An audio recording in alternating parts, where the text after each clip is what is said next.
Hi everyone, আসসালামু আলাইকুম। আজ তৈরি করছি ঘরে নরম আর মজাদার চিকেন ব্রেড ও চিকেন বান। প্রথমে একটু ডো নিয়ে হালকা লম্বা করে বেলে নিন। তারপর পিৎজা কাটার দিয়ে ডোটি লম্বালম্বি স্টিপ আকারে কেটে নিন।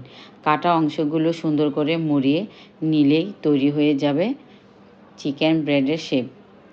ওভেন ট্রেতে আগে থেকে তেল ব্রাশ করে নিন। তারপর ব্রেডগুলো ট্রেতে সাজিয়ে দিন। মাঝ বরাবর হালকা করে কাঁটা চামচ দিয়ে কেচে দিন। ডো থেকে সমান লেচি নিয়ে হাত দিয়ে চেপে মাঝখানে গর্তের মতো করে তৈরি করুন। তার মধ্যে আগে থেকে তৈরি করা চিকেন পোর দিয়ে মুখ ভালোভাবে বন্ধ করে দিন। ওভেন ট্রেতে তেল ব্রাশ করে বানগুলো সাজিয়ে রাখুন। তারপর প্রতিটি বানের উপর ডিমের কুসুম ব্রাশ করে দিন। উপর থেকে সামান্য সাদা তিল ছড়িয়ে দিন। চিকেন ব্রেডের উপর চিকেন পোর ও মেয়োনিজ দিয়ে চারিদিকে ডিমের কুসুম ব্রাশ করুন। সবশেষে উপর থেকে সাদা তিল ছিটিয়ে দিন।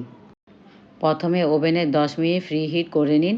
তারপর 180 ডিগ্রি সেলসিয়াস তাপমাত্রায় 20 মিনিট বেক করুন।